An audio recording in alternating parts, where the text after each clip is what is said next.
আলহামদুলিল্লাহ, এরই সাথে আমরা ৩টি ধাপ সমাপ্ত করলাম। আপনার হাসিটা অনেক চমৎকার মাশাআল্লাহ, এবং তৃতীয় ধাপ শেষ হওয়ার পরে সেই হাসি আমরা আপন অবস্থায় খুঁজে পেলাম আপনার কাছ থেকে। আলহামদুলিল্লাহ। আলহামদুলিল্লাহ। আমার কাছে এখন আর ৮টি প্রশ্ন আছে, ঝটপট রাউন্ডের প্রশ্ন। প্রত্যেকটা প্রশ্নের সঠিক উত্তরের জন্য ১.৫ করে নম্বর পাবেন। ভুল হয়ে গেলে কোনো নাম্বার কাটা যাবে না। ৩ সেকেন্ড সময় পাবেন চিন্তা করে উত্তর দেবার জন্য। জি, আমরা যাব ইনশাআল্লাহ। ইনশাআল্লাহ। আপনার জন্য ঝটপট প্রশ্ন। আল্লাহু আকবার। মুহাম্মদ সাল্লাল্লাহু আলাইহি ওয়াসাল্লাম সর্বশেষ নবী কোন আয়াতে স্পষ্টভাবে এসেছে? সূরা আহজাবে। সঠিক। মা কানা মুহাম্মাদুন আবা আহাদিম মির রিজালিকুম সূরা আহজাবের ৪০ নম্বর আয়াত। কোন দুটি সময়ে আকাশের দরজাসমূহ খোলা হয় এবং দোয়া কবুল হয়?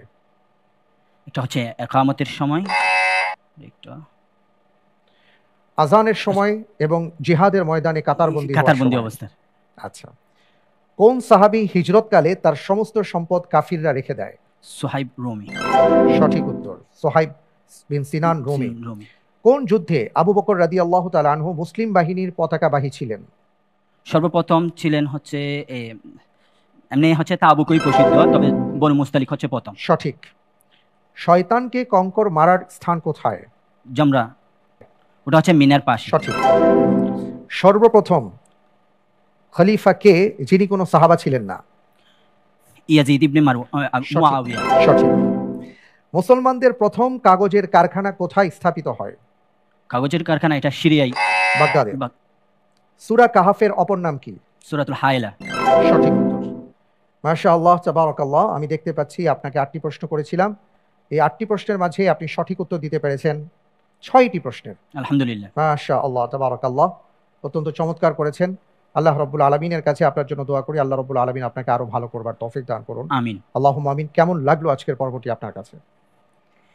টেলিভিশন শো হিসেবে ফার্স্ট, এই হিসেবে একটু ভয় সাথে আশা সবকিছু মিলিয়ে বলা যায় আলহামদুলিল্লাহ ভালোই লেগেছে। এখানে এক জায়গায় হযরত জাকারিয়া আলাইহিস সালাতু ওয়াস সালাম এবং তার স্ত্রী সম্পর্কে সূরা আম্বিয়ায় আসছিল যে তারা হচ্ছে ভালো কাজের দিকে প্রতিযোগী হয় এবং সাথে হচ্ছে তারা দোয়া করে আশা এবং হচ্ছে ভয়ের নিয়ে। আজকে মানে এই জিনিসটা আশা এবং ভয় নিয়ে আসলে কিভাবে দোয়া করা যায় জিনিসটা আজকে এখানে এসে উপলব্ধি করলাম। মাশাআল্লাহ, তাবারাকাল্লাহ। আল্লাহ তাআলা আপনাকে কবুল করুন। আলহামদুলিল্লাহ। আমরাও একেবারে শেষ পর্যায়ে চলে এসেছি।